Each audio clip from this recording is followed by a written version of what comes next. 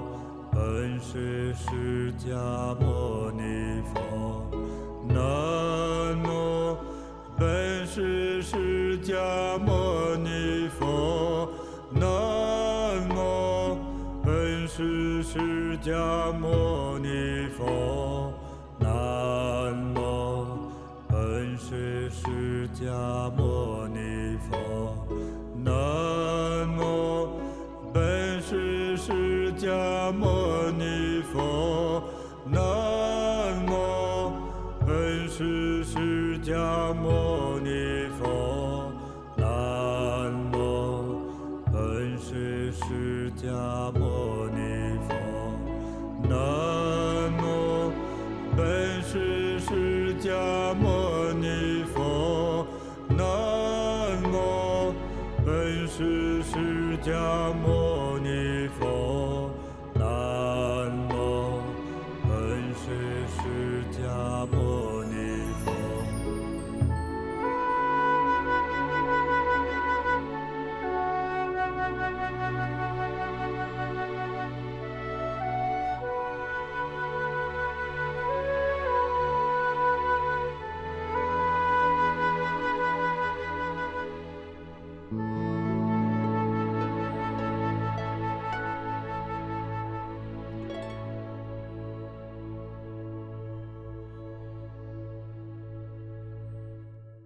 真诚的诵念啊，是非常起作用、非常有感应的啊。